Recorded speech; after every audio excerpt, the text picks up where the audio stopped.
increase your stride length, up your cadence, and you'll be running faster in no time at all. Yeah, if only it were that easy. However, it is possible to increase your run speed, but you're going to need to include some specific sessions into your training with some focus on your technique and conditioning, which is exactly what I'm here to help you with. Now, it's not rocket science. An improvement in your running fitness, along with an improvement in your running economy, will see an improvement in your running speed. So let's address that first element first, your running fitness. Now, this doesn't necessarily mean harder running or even more running. It means the right type of running and the right type of training. And believe it or not, also the right amount of recovery too.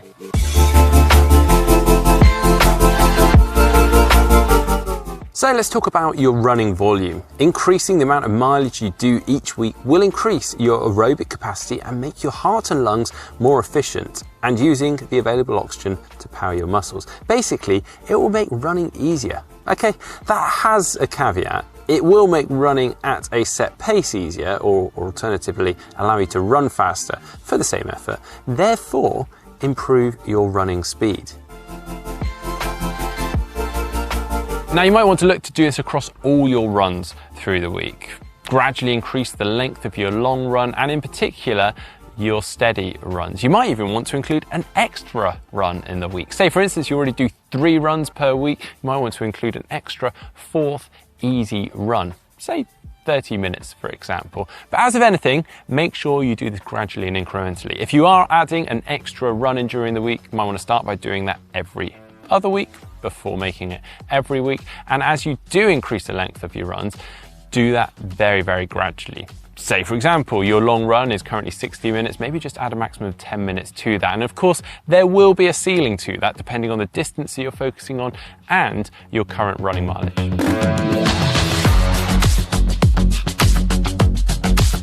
Now for intensity, the other side of the training equation, the quality. It's one thing doing more, but you need to ensure there is some faster work too. Yes, you might get a bigger aerobic capacity from more running, but if it's all at the same pace, you can't expect to suddenly run faster when you get to the start line of your next race. This also doesn't mean everything needs to be at race pace though. Different runs at different speeds and intensities are key. So let me introduce you to intervals. Yeah, okay, you've probably actually heard of these before, or maybe even tried them out. Basically, the idea is putting some effort into your run in either a structured or unstructured manner. Unstructured might be simply running hard on each hill you hit during a run, or running hard between every other lamppost. Whereas a structured manner or structured session might be doing something like 6 to 8 times 2 minutes at or slightly faster than your 5k race pace with 2-minute recovery jogs between. Of course, you can play around with that as you feel necessary depending on the race that you're targeting, the speed that you're hoping to hit. Say, for instance, you might do 16 to 20 lots of 30 seconds hard with 30 seconds easy, or 4 to 5 times 5 minutes at 5k race pace with 2 minutes recovery between. So yeah, you get the picture. But there is also a pace between these really fast top-end kind of sessions and your easy runs that we also need to include in your training. This is what we call your tempo runs or threshold runs. It's often regarded as a comfortably uncomfortable pace, a pace that you can sustain for around 20 minutes and maybe say a sentence or two to a running buddy that you might be running with. Now, these kind of sessions might look like a simple 20-minute run, but you're probably going to want to build up to that, starting out with something like 4 lots of 5 minutes at tempo, building to 2 lots of 10 minutes, 2 lots of 12 minutes, and maybe even 2 lots of 15 minutes.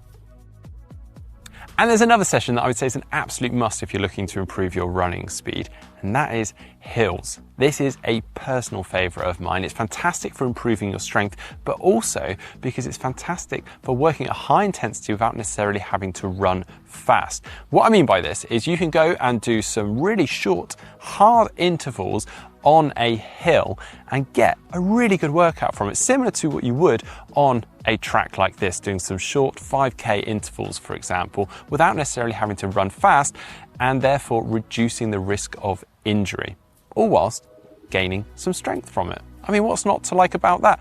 And you can also just simply include hills into one of your normal steady runs, therefore adding a little bit of a strength element to those runs, whilst adding a bit of variety too.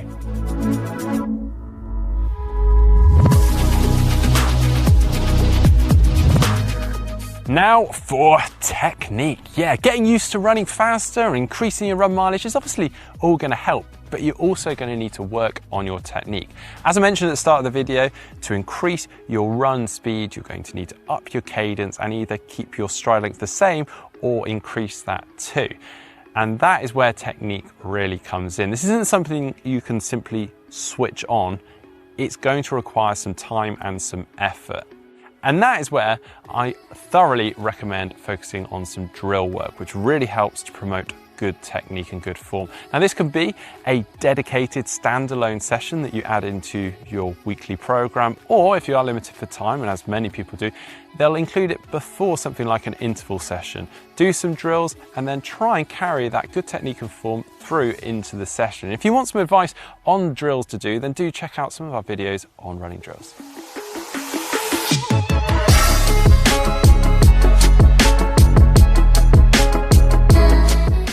And now for conditioning. Being strong and adequately mobile will allow your body to move efficiently and therefore run more efficiently. If you know you collapse a little on each stride landing, a common running error, then activating and strengthening your glutes will make a big difference. It'll mean less energy required for each stride, but also a quicker turnover, as your foot won't spend so long on the ground. This is just one example. Basically, having a strong core and good posture will have positive effects on your overall running performance.